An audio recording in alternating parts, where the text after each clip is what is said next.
Ever since man's been on Earth, we've always had wars. And ever since there have been wars, there have always been elite warriors. In the Middle Ages, these warriors became known as knights. In the early 20th century, these knights took to the skies. The first fighter pilots were society's privileged. The rich playboys, the dukes, the barons, those who could afford the luxury of knowing how to fly. It wasn't long until fate began to weed out the unworthy. Those pilots that were worth their salt became aces. Those that weren't became their prey. I'm Major Ken Davis, and this is my story. It's the story of my experience as a fighter pilot in Europe, both during and after the Second World War. The story begins in 1939, when I was a senior at Baton Rouge High School. Life was good. My dad had a very successful engineering firm in Baton Rouge. Once I graduated from high school, I was off to LSU to get my engineering degree. And once I had that, I'd become a partner in my dad's firm. Also, my dad had bought a 1937 Piper Cub, so I was able to get my pilot's license before I even graduated from high school.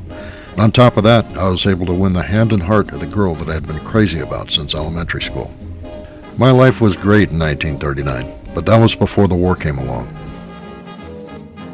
The next fall, I started my studies at Louisiana State University, which just happened to be right across the lake from my house. I was 2 years into my 4-year degree when war broke out, and I was able to graduate a year early, probably because of the experience I gained from working at the family's engineering firm. When I graduated, rather than join the firm, I felt compelled to serve my country in its time of war. But when I went to join, they said they needed pilots more than engineers, and since I was already a pilot, that's how I served. Flying was second nature to me. I'd been doing it since I was a kid.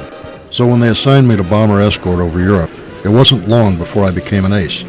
It wasn't too much longer than that I became a double ace.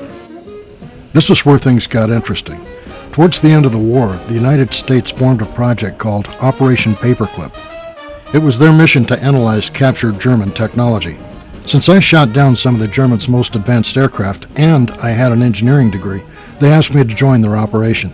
The things that I saw and the people that I met were absolutely astounding. And as fate would have it, the Luftwaffe pilot they assigned to teach me to fly their fighter jet, the Me-262, was a pilot that shot me down. Who would have imagined we'd become buddies?